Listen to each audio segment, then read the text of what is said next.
The future might be electric, but it's this trio that represent your most realistic EV options in India today. The Hyundai Kona Electric was the model that introduced India to sophisticated EVs not too long ago.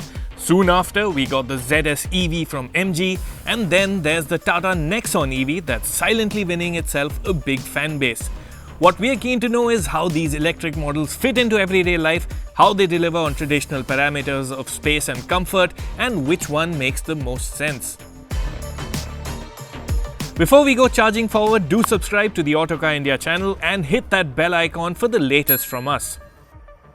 First things first, it's essential to talk prices and specifications. Concessions and rebates on purchase costs make this a smart time to go electric. But going electric still does not come cheap. Relatively speaking, the Tata Nexon EV is the most affordable model at 16.4 lakh rupees for the top spec XZ Plus Lux variant featured here. The Kona Electric in single-tone form comes in at 23.77 lakh rupees, while the fully loaded ZS EV sports a 24.18 lakh rupee price tag. Then again, the Kona Electric and ZS EV are significantly larger than the Nexon in size. The Hyundai and MG are also more powerful than the Tata and crucially feature larger battery packs too.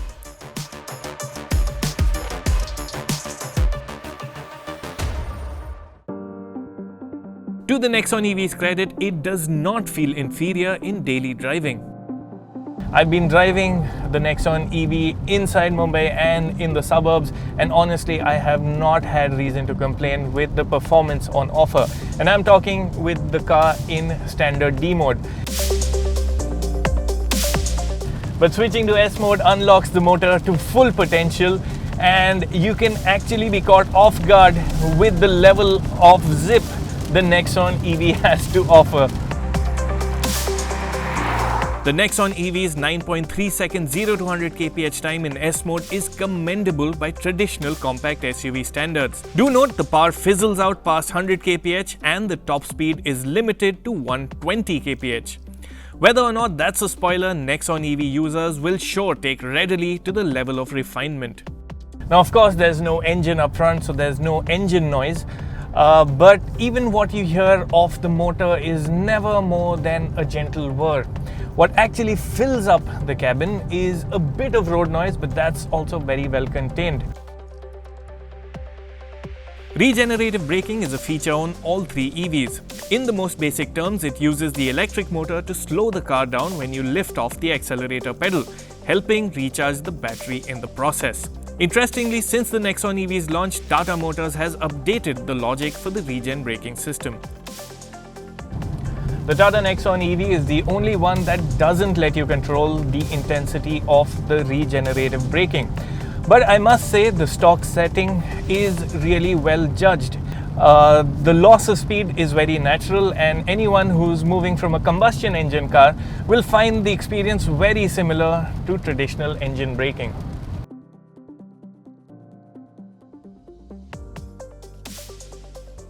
That being said, more regen force in S mode would be welcome. The Nexon EV is also the only car here without traction control and stability control, and this does have the front wheel scrabble for grip when you're accelerating hard out of a corner. In other areas, the Nexon EV retains the highlights of the combustion engine Nexons. Highlights like the tough build, the excellent ride quality, and that overall feeling of being in a rugged SUV. At the same time, it also addresses some of the lesser points of the combustion engine Nexons, which to me include the engine, the clutch, and the gearbox. Now, the electric version's powertrain is smooth, and what you get is a very relaxing driving experience. Into the Kona Electric, and you like the level of performance and adjustability on offer in terms of drive modes. The Kona Electric offers 4 drive modes. So there's Eco Plus mode, which can be thought of as a battery saving mode. It restricts the car's top speed and also completely cuts off the climate control system. Eco mode is good enough for your daily commutes. Normal adds a spring to the Kona Electric step, and Sport mode makes the Kona Electric properly sprightly. The Hyundai's motor puts out 136 HP and a strong 395 Newton meters, and performance is expectantly brisk. You can also alter regen braking characteristics to suit your driving style. The Kona Electric offers the most flexibility when it comes to regenerative braking. There are 3 levels of intensity, and you also have the option to put the system completely off. Do so and you'll find the car coast on for quite a distance. Unique to the Kona Electric are these paddle shifters. Now there are no gears to change, but you can use them to toggle through the various levels of the regenerative braking. I find level 1 and 2 quite nice and easy to use, but level 3 is a bit too sharp and can feel unnatural if you're not used to it. A cool bit unique to the Kona Electric is the option to slow and even stop the car entirely solely by using the paddle shifter. A long press on the left pedal will slow the car down and recuperate a lot of energy in the process. A long pull via the pedal provides sufficient braking force in smooth driving scenarios, but like in other EVs, the regen system is not intended to be a substitute for the friction braking system in a panic situation. Of the other things, the Kona Electric is nice to steer and most car-like in dynamics. On the flip side, the Hyundai does tend to feel clunky over bad roads and cedes ground in overall levels of refinement. Quiet as the Kona Electric's motor might be, there is lots of road and tire noise, and as a result, it's actually the noisiest cabin of the 3 EVs. It's the MG that distinguishes itself in terms of refinement. The MG ZS EV has a distinct advantage over the others in the area of refinement. It's got the quietest motor, it's got the least tire noise, it's got the least road noise, and in general, it has the most hushed cabin. The MG ZS EV is not just quiet, it's quick too when you need it to be. Now, it's got 3 drive modes. In Eco, there is sufficient performance for all your needs. Then move it up to Normal, and it gets more responsive and performance becomes brisk, and shift it into Sport and you'll get this pushback onto your seat that is very satisfying. The MG ZS EV leads the charts with its 8.53 seconds 0 to 100 kph time. But it must be said that while the 143 HP and 353 Nm powertrain feels alert, in overall character it's not all too different from the Kona Electric or even the Nexons. In fact, with their instant torque, linear delivery and near silent performance, the electric motors are the great levelers here. Like the Kona Electric, the ZS EV allows the driver to toggle through different levels of regenerative braking. The MG ZS EV offers 3 levels of regenerative braking, and you will find use for each of the 3 levels in different driving conditions. Even with the regenerative braking set to heavy, it doesn't feel as intrusive as the system in the Kona at its topmost setting. The ZS EV is the largest of the 3 models, but it's still an easy SUV to live with in city confines. And while there is an underlying firmness to the ride, comfort levels are good. There's also comfort in knowing that the MG ZS EV will go the farthest on a full charge. The MG ZS EV has the largest battery pack, and that is reflective in its real-world range. You can keep an eye on the range to empty and be satisfied knowing that there are miles to go before the MG will sleep.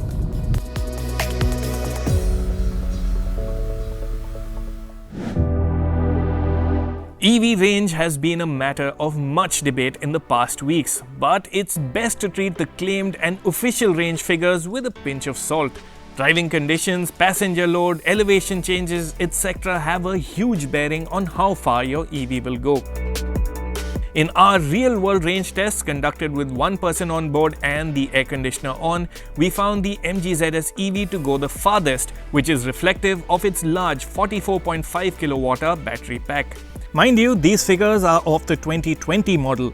MG says the 2021 model boasts enhanced range, which is something we are yet to verify. The Kona Electric that gets a 39.2 kWh battery pack came in second, while the Nexon EV, which has the smallest battery pack, expectedly delivered the least range. In town, the ZS EV can go up to 353 kilometers on a single charge, while the Kona Electric will do about 282 kilometers. The Nexon EV will manage in the vicinity of 216 kilometers. Do note, EVs deliver their best range in city driving and not on steady speed highway cruises. That's because the constant stop-start driving in town maximizes the effect of regenerative braking. From our highway loop, we derive figures of 301 kilometers for the MG, 236 kilometers for the Hyundai and 201 kilometers for the Tata. How these EVs fit into your life is also a function of the availability of charging points. Portable chargers that work with 15-amp 3-pin sockets are standard on all three cars. This method of charging will be the go-to option for most owners, but it is slow, so it's best to plug in after parking as a matter of habit. Hyundai and MG do offer owners the option to install 7 kW AC wall box chargers that bring down the charge time to 6 hours and 8 hours respectively. DC fast charging is the quickest option to juice up the EV's batteries, and it's encouraging that the charging network is slowly growing, if still only in urban clusters. Interestingly, the Kona Electric and ZS EV can be charged at 50 kW. Shifting focus to what these cars are like on other parameters, it's the MG ZS that feels the most upmarket inside. The MG ZS EV's cabin is neat and tidy and almost Germanic in its layout. The MG is also the most generous in terms of soft touch materials, but you will find some hard plastic scattered around this cabin as well. And while the 8-inch touchscreen is large and feature-rich, the analog dials do look a bit dated in what is a future-proof car. The Kona Electric's cabin has its share of hits and misses. The Kona Electric seats you lowest to the ground, and the driving position is also the most car-like.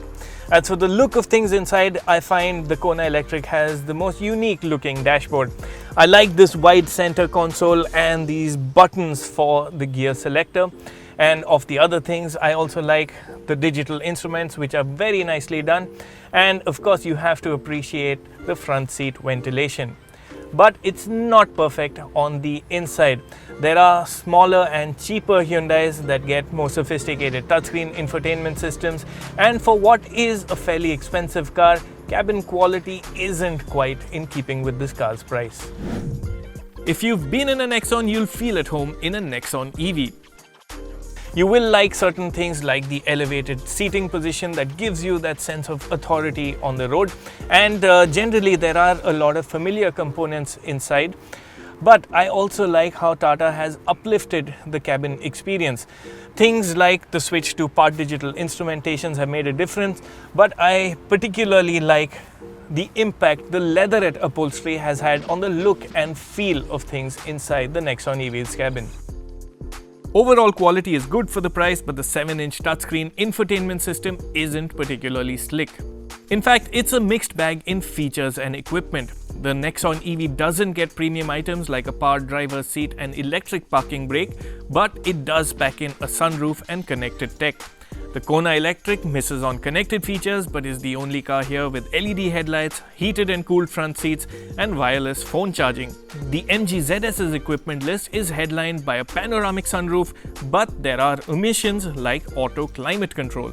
In terms of safety kit, the Nexon EV misses out on the side and curtain airbags, ESC and rear disc brakes that the Kona Electric and ZS EV get. All three cars do boast of a high level of protection for their battery packs and are generous in their warranties.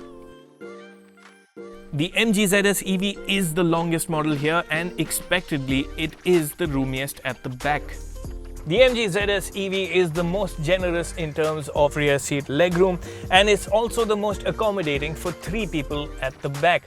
What also makes a world of a difference to the sense of space here is this panoramic sunroof. However, it's not flawless here. While the seat is well cushioned, the seating position isn't all that good.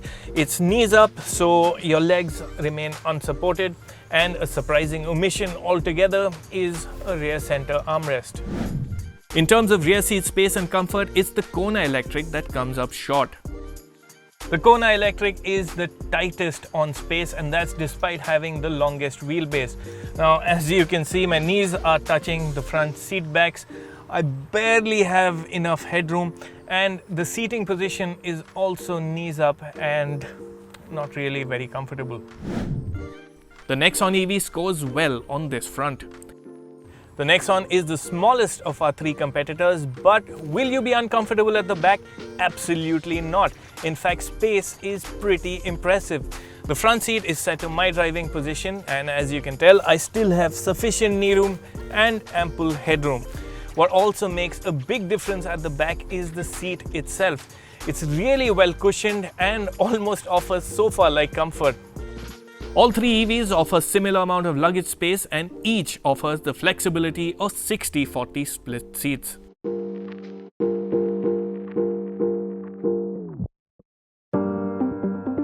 So which electric vehicle should it be? If you're willing to spend over 20 lakhs on an EV, you'd be happiest with the MG ZS EV. Fast, quiet and great on space as it is, its ability to go long on a single charge makes it the most versatile of the three EVs. The MG easily feels more wholesome than the similar priced Hyundai Kona Electric. The Hyundai is zippy and has ample range, but its cabin isn't spacious enough or feel premium enough for a car at this price point. The quirky styling and low-slung crossover stance aren't to all tastes either. The Tata Nexon EV can't compete with the MG and Hyundai on specifications, but question is, does it need to? Because as good as the ZS EV and Kona Electric are on range, they still don't grant the freedom of movement that you get with a petrol or diesel engine car. Short journeys out of town are easy, but you can't go exploring the countryside without exploring the relatively short list of fast charging stations on the way beforehand. Given this reality of the situation, electric cars are best thought of and bought as city vehicles. And seen in this light, it's the Tata Nexon EV that makes a great deal of sense. Yes, it's got the least range, but the ability to go 200 odd kilometers on a full charge is more than sufficient for typical use case scenarios. What's more, the Nexon EV doesn't feel like a compromise in other areas. It is down on gizmos, but the basics are solid. Spend time with the Nexon EV and you'll question the need to pay lakhs more for the alternatives. The Nexon EV then might not be all the car that you need, but given the current limitations of infrastructure which keeps EVs city-bound, it could be all the EV you need.